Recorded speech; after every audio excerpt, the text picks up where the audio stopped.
General Dan Allyn assumed his duties as the Vice Chief of Staff of the Army on the 15th of August of 2014. It probably feels like he assumed those duties 10 years ago. Having survived 1 year in the job, I'm not sure. 2014 seems like a long time ago now. A native New Englander, which you can tell quickly when he speaks, and a Red Sox fan. He was giving me the latest rundown on that on the way in, which made me feel good. Red Sox won, and which is nice to know. And the Nats, unfortunately, were swept by the Cubs, but the Cubs are hard to beat this year. I would note, by the way, that the former manager, not manager, general, I'm not even sure what he was. General manager, right? Manager of the Boston Red Sox, who broke the hex, is Theo, is now the general manager of the Cubs. I'll tell you, if he wins, if he can break that hex, he's going to go in the Hall of Fame right away. Two of the biggest cities in America. All right, enough of that. General Dan Allyn, the Vice Chief of Staff of the United States Army.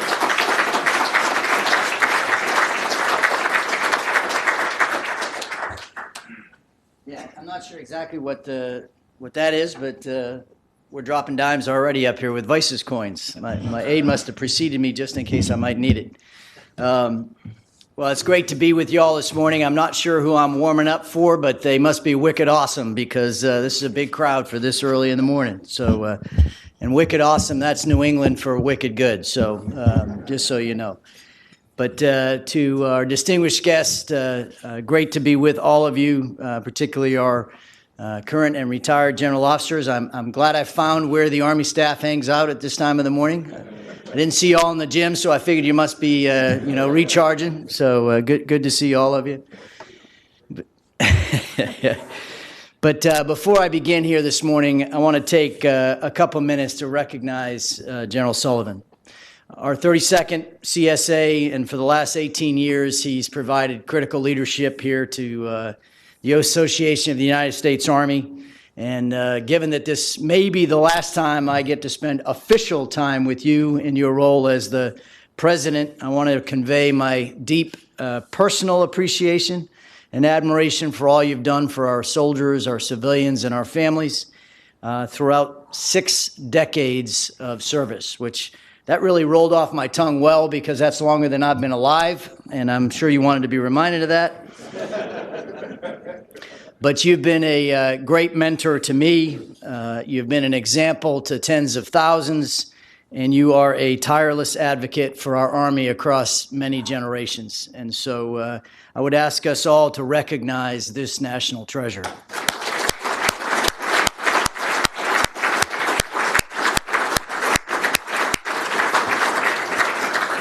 And not only that, but as you heard just a moment ago, he's got impeccable judgment as a lifetime Red Sox fan. So, and for those of you that haven't noticed, the Red Sox are in first and the Yankees are not. So life is wicked good today.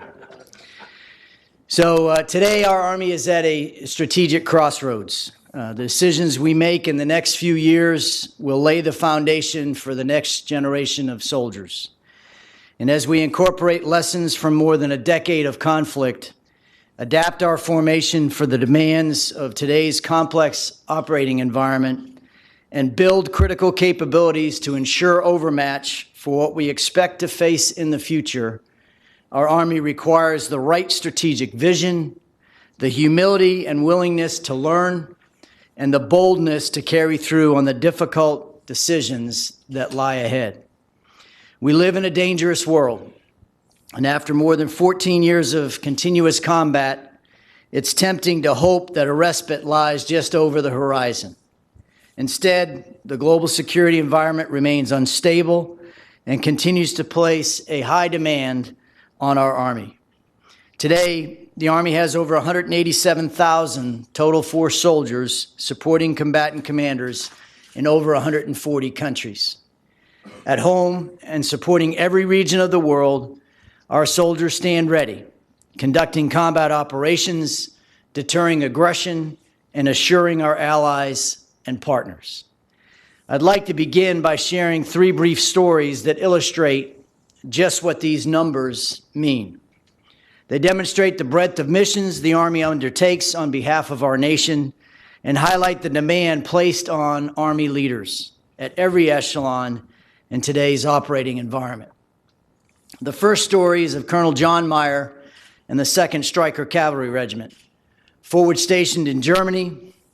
And over the next 2 months, teams from 2nd Stryker Cavalry Regiment will deploy to 12 countries, conducting combined joint operations that assure our allies and deter adversaries, all while guarding NATO's eastern flank. As we speak, 1st Squadron is deployed to the Sinai.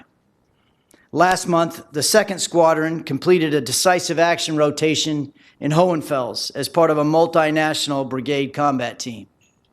Today, 3rd Squadron is in the Baltics and Poland, conducting combined live-fire exercises. Just 2 weeks ago, with less than 96 hours' notice, a battery from the Field Artillery Squadron road marched over 1,000 kilometers across 3 countries to conduct Table 12 gunnery in Poland. Later this month, the Engineer Squadron will participate in exercises in Moldova, Romania, Hungary, and Bulgaria. All this training will culminate later this month at Exercise Sabre Strike in Estonia, where the regiment will road march 2,400 kilometers across 5 countries to participate in a 25-nation combined joint exercise that tests and improves NATO interoperability throughout Eastern Europe. This, ladies and gentlemen, is the power of the United States Army. One unit led at every echelon by decisive leaders of character, delivering assurance to allies and strategic deterrence in support of national security interests.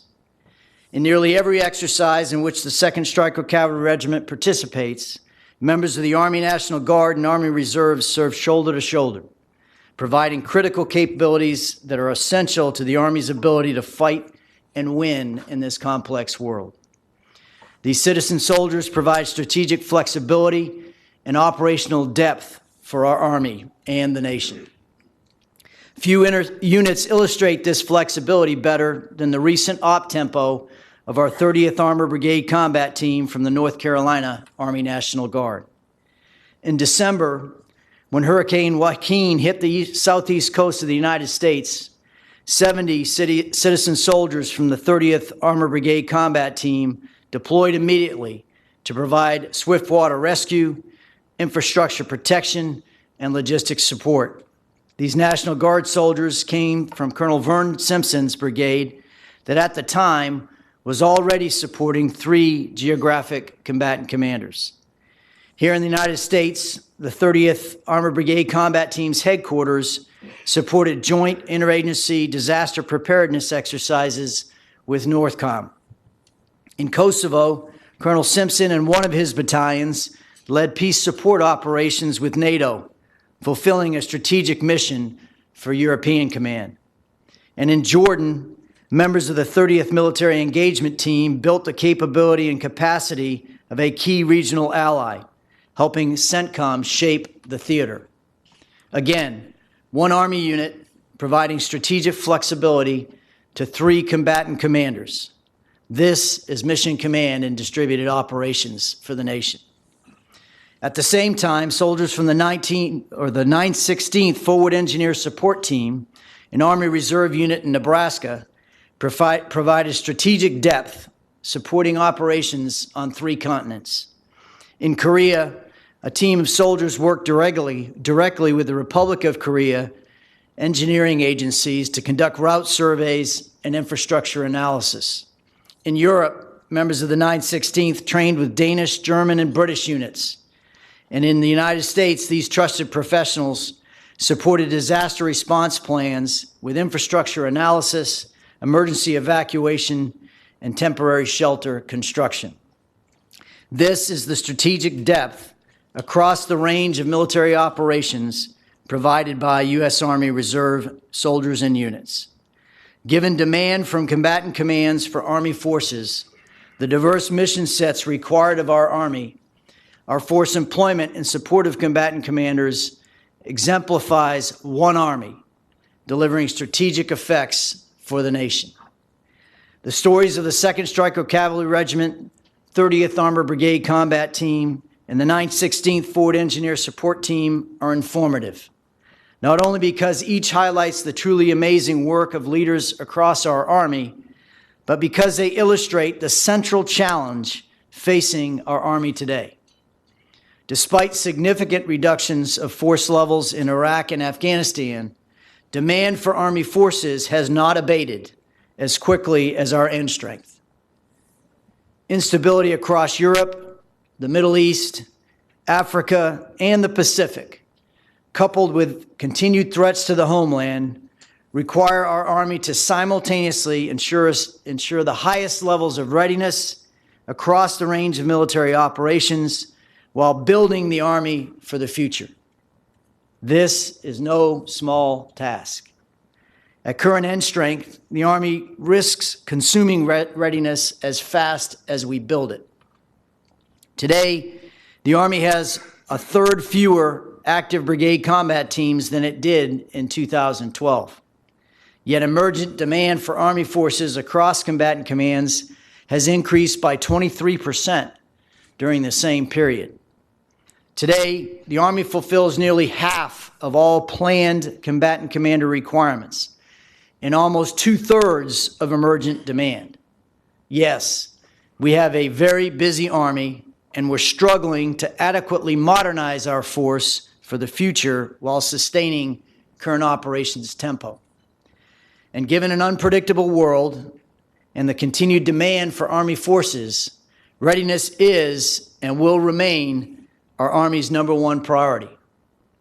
The global security environment demands that the Army remain prepared to execute joint operations against a wide range of threats in diverse environments. Training is the bedrock of that readiness. To provide trained and ready forces, the Army must conduct realistic and rigorous training across all echelons. Realistic training demands predictable and sustained resources in both time and money. And as leaders, we know that readiness is not easily restored once lost. We are still recovering from the effects of the 2013-2014 sequestration experience. Building readiness is a time-intensive and leader-focused endeavor, and it is substantially affected by operational demand. A trained and ready Army requires modernized equipment to win. This includes the equipment soldiers use in combat and the infrastructure that supports them as they prepare, deploy, and return from battle. Technological overmatch against our adversaries is a hallmark of America's Army.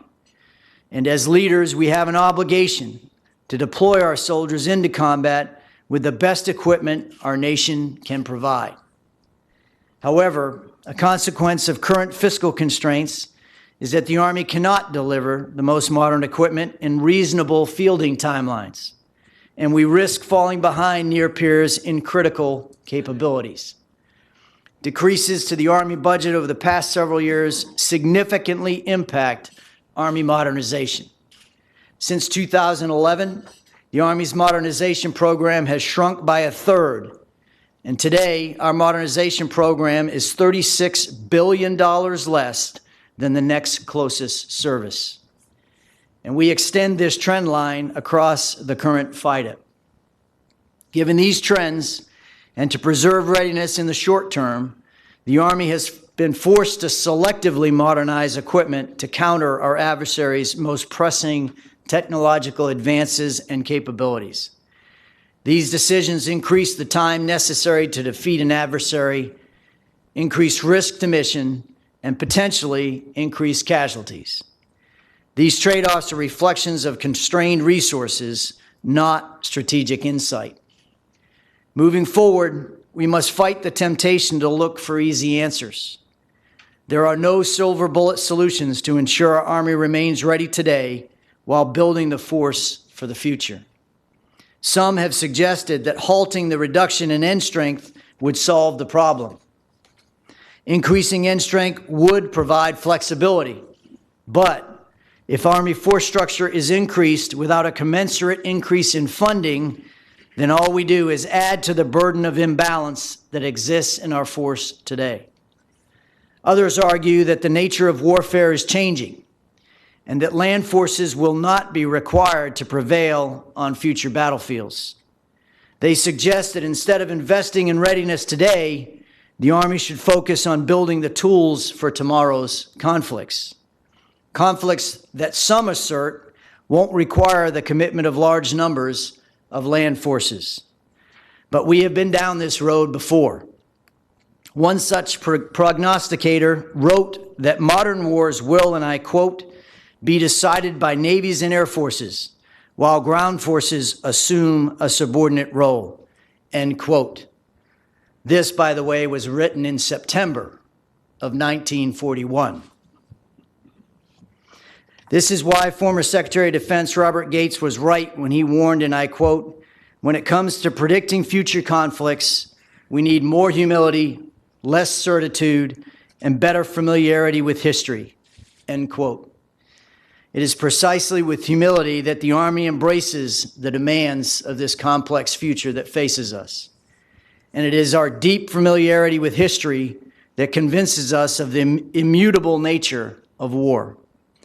So while it's tempting to search for an easy way to envision or describe the future, one that fits a comfortable view of how things ought to be, we would be wise to remember that such theories are at best misleading and, quite frankly, most often wrong. In reality, our nation cannot predict who it will fight, where it will fight, or with what coalition it will fight. To win in a complex world, the United States Army must provide our national leaders with multiple options, integrate the efforts of multiple partners, operate across multiple domains, and present our adversaries with multiple dilemmas simultaneously. These imperatives require a trained and ready Army today and an Army prepared to defend the nation against future threats. There are plausible and helpful steps the Army can take to adapt and prepare for operations in a complex world and simultaneously build the Army of the future. Many of the recommendations from the National Commission on the Future of the Army are exactly this, and offer realistic solutions that help sharpen the Army's focus. And after completing a holistic review of the NCFA's report, the Army supports, in principle, the vast majority of recommendations directed toward the Army. 11 of these recommendations, including some of the most significant, such as forward stationing an Armored Brigade combat team in Europe, retaining 11 combat aviation brigades, and increasing Army National Guard Combat Training Center rotations, are absolutely helpful and justifiable, but difficult to implement within current resource levels in manpower and funding. The National Commission's charter, while well-targeted and comprehensive, was focused on ends and ways, with the means necessary left to future decision processes. As I explained at the outset of my remarks, this is the central challenge facing our Army today.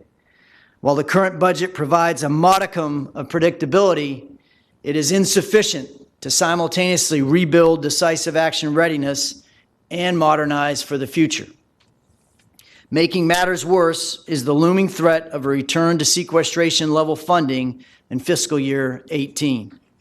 For the Army to move forward and address our readiness and modernization shortfalls, the Budget Control Act must be repealed.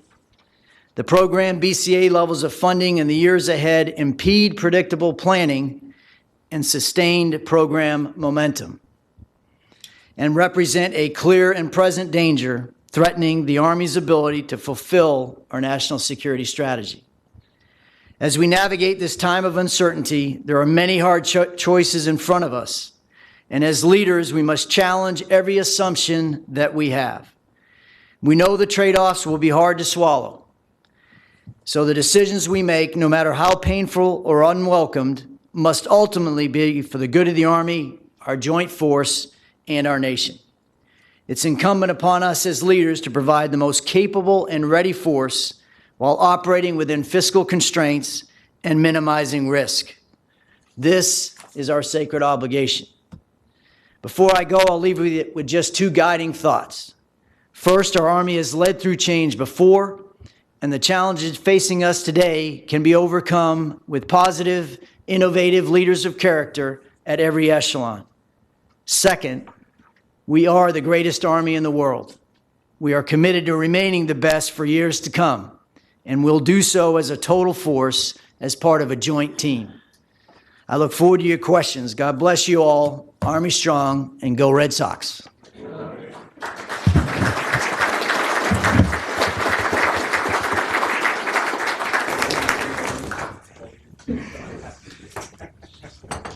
You notice I have the Army staff up front here if you ask me a really hard question. Yes, sir. Sir, Doug Morrison, Rock of the Barn. The Yankees did take 2 of 3 this weekend. And the Red Sox swept them in Boston. So we're still up 4-2 on you so far this year. And we're still in last place. We're going to recover from that. You still have A-Rod, too, so good luck to you. It's on the DL. Sir, specific question.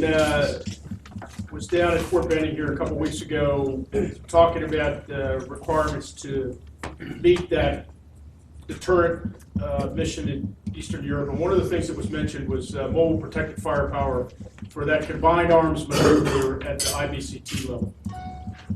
Can you shed any light on the process that's been ongoing over the last 2 years or so to kind of refine that so industry can get out there and deliver what the Army needs in the next 18 to 24 months?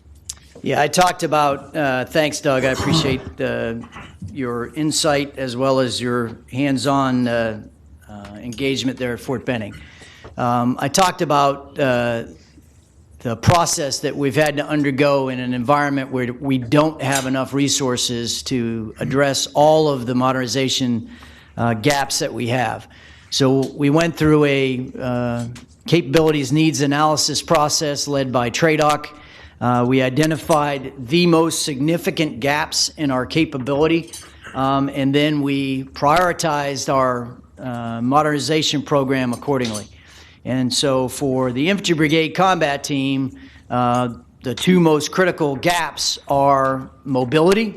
You know, as General Abzade, then Colonel Abzade said as a brigade commander when I was his 3, you know, the IBCT is an incredibly lethal force. It just can't get anywhere fast. And we're no better today than we were 20 years ago when he said that, okay?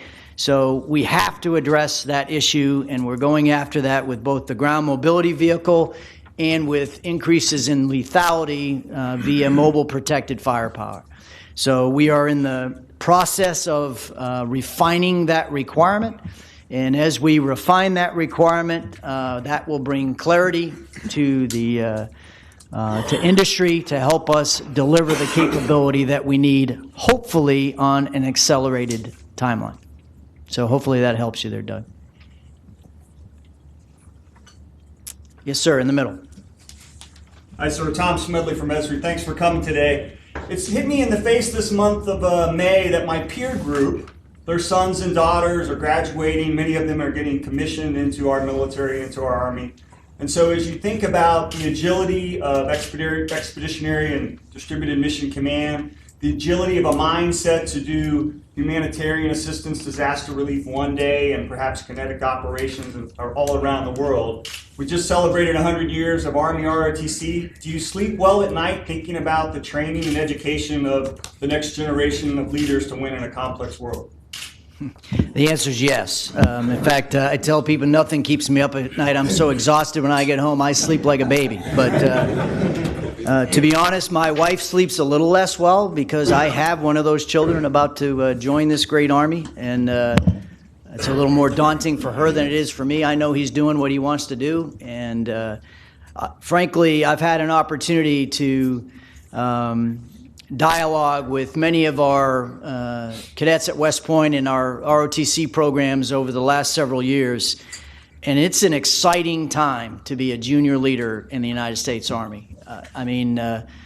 I love to tell the story of Lieutenant Ashley Meadows, who, platoon leader in 2nd Brigade, 1st Armored Division, was sent to Africa on a 4-month mission to train the Army of Burkina Faso on how to do distributed sustainment operations and to prepare them to support counterterrorism operations along the border with Mali.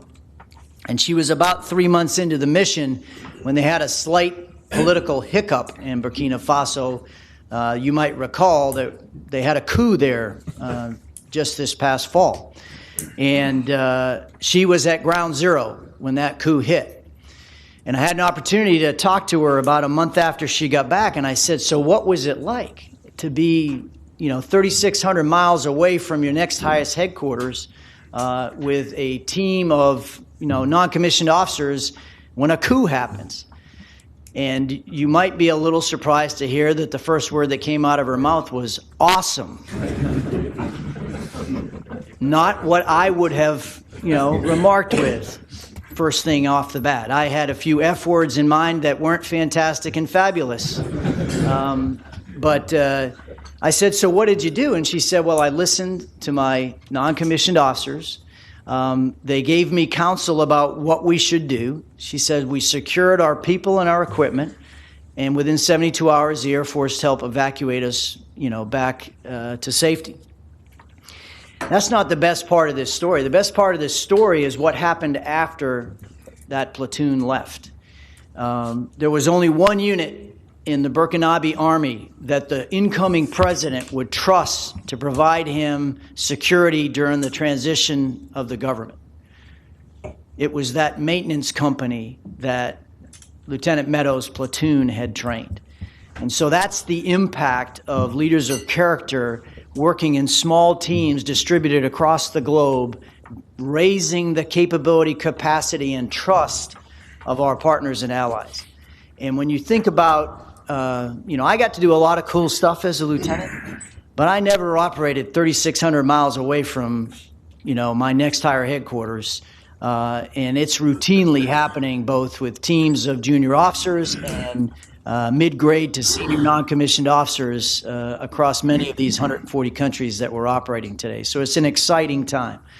And, from what I hear from our division commanders as I circulate our Army today, we are continuing to deliver young soldiers and junior officers that arrive ready to lead their formations in the complex missions that we have to execute. So yes, I remain very, very confident in the asymmetric advantage that we hold over every Army and every adversary that we will face is the quality and character of the leaders that we put into our positions.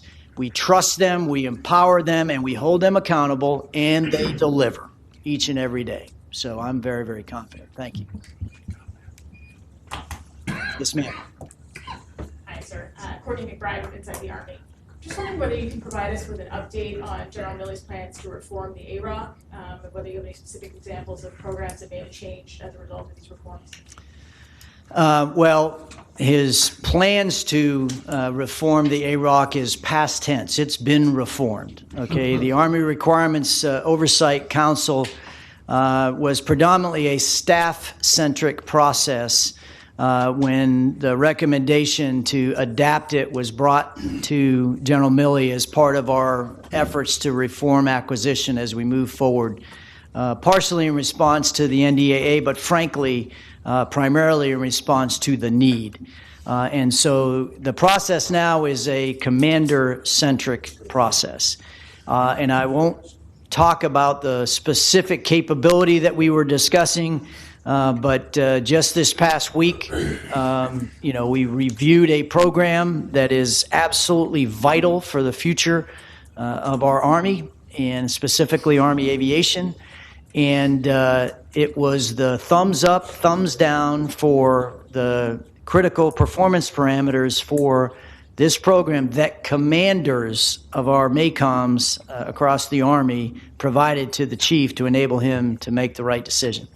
And that's the way we're going to move forward, is commanders making the hard calls, not only on requirements, to apply the requirements discipline that in some cases has been absent. We've had too many opportunities as a program moves through the process for requirements to be adjusted without commanders being responsible for making those calls. And that's the first step, I believe, in helping us get our arms around acquisition.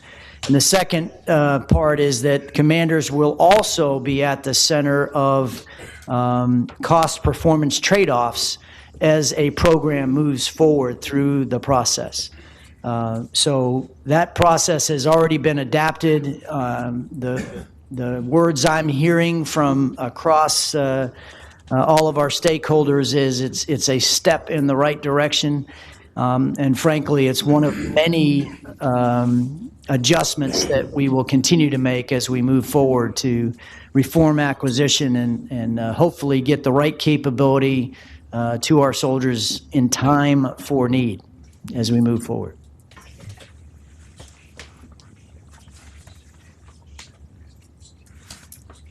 Yes, sir. Good morning, sir. I'm David Fastman. I'm a former XO to the Vice. I understand why you're exhausted. Your XO may be even more exhausted. Yeah, but he's getting a reprieve, so. That's all I was thinking right now. You mentioned in your speech the Army's requirement to influence other domains and to bring influences in from other domains. I've seen a lot in the press about that lately. What's your prognosis on the Army's ability to develop capabilities that can influence the air and maritime domains, given your resource constraints?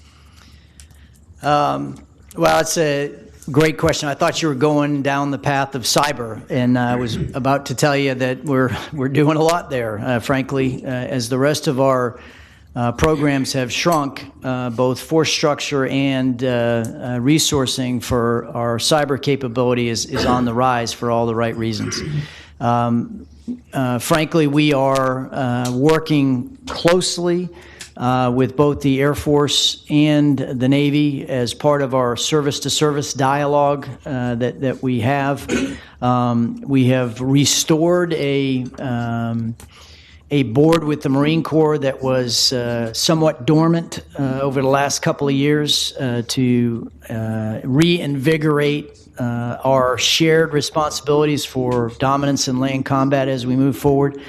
And so I'd say in the area of close air support is one area where the dialogue between us and the Air Force is very, very healthy as we talk about how we sustain that critical air-ground integration as we move forward. And I think with the Navy, as you talk about how we deal with anti-access aerial denial threats, there's a number of Army capabilities that are being looked at potentially to integrate with maritime capabilities to get after that threat in a different way. So without going above this wonderful unclassified breakfast forum, that's about as much as I'll talk about on that. But the dialogue is there. I think our greatest challenge remains the tyranny of time. And fortunately, our staffs are dialoguing on just about a daily basis to try to ensure that we're not missing opportunities to leverage capabilities that other services have. And clearly, the JROC process helps us with that as well. So that's kind of where we are, Dave. I'm not sure that hit exactly the target you were looking for, but I'm always ready for a reattack. So. And I'm seeing my hook people standing up as if I'm exhausting my All right, well, thanks to all of you, and again, I appreciate, first of all of you gathering this early in the morning, and for those of you that, didn't see the box scores, 14-7 was the Red Sox win last night over the Oakland A's. 6 runs in one inning and a grand slam in another, so yeah, we're enjoying life at the moment, but we do recognize it's May.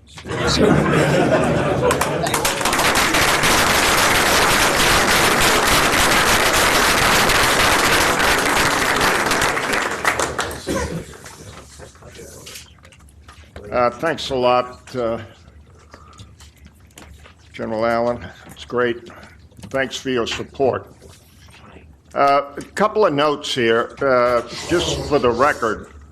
The 30th Armor Brigade Combat Team from North Carolina won the Sullivan Cup last week. That's tank-oriented exercise down at Fort Benning. They had a world-class tank crew that was very, very proficient. So in addition to everything the vice said, these guys can shoot. So that's, sort of important for the... Speaking of important, you might want to read yesterday's New York Times lead article, lead editorial. It's worth reading, and it talks about how the budgets are being skewed in a direction. I'll let you read it, and you can see that it's the first time people are beginning to take a look at these huge bow waves that are being created. It's worth taking a look at. Okay, I want to thank all of you who support us with your membership, stepping up. We appreciate it. Membership's important, and you help us support the Army. And anyone who wishes to sign up or renew your membership, we can take care of that outside. The Next Day USA One Day Hot Topic series on Army Force Protection and Sustainment will be held here on 2 June. Here in this room right here and the other one, obviously. The G4, Lieutenant General Gus Perna and General Abe Abrams from Forces Command will each give keynote addresses. And I think this is going to be a good one, an important one. And obviously, the emphasis from both the G4 and the ForceCom commander indicates what kind of a session it's going to be. Now, our next breakfast is here on the 28th of June. The Honorable Patrick J. Murphy, Acting Secretary of the Army, will be speaking. And he's also the Undersecretary of the Army, I guess, as you know. It gets a little confusing to keep everything straight. We're all very excited about Land Pack, which is popping up here on 26 May in Honolulu. And we have an exciting agenda. It's a joint agenda which will feature a number of senior people from other services and the Pacific Command itself. We've done 3 international shows. Recently, we returned from Kuala Lumpur in Malaysia. We're in SOFEX right now in Amman, Jordan. Lieutenant General Roger Thompson and his team are over there with that. And Eurosatory will be in Paris, France in June. And Army Europe is going to feature some stuff, helicopters and so forth, which the Europeans are very interested in. And it's a good way for the U.S. to show that it's alive and well and interested in what's going on in Europe. Finally, housing is a funny word. Hotel rooms for the annual meeting are on the market. So if you're interested, The early bird, what is it? The early bird catches the worm, I guess. At least that used to be a saying. Maybe, is it still politically correct? Can a bird eat a worm? Is that okay? Anyway, thanks a lot, gang. Have a nice day and enjoy the spring weather if it ever comes. Okay.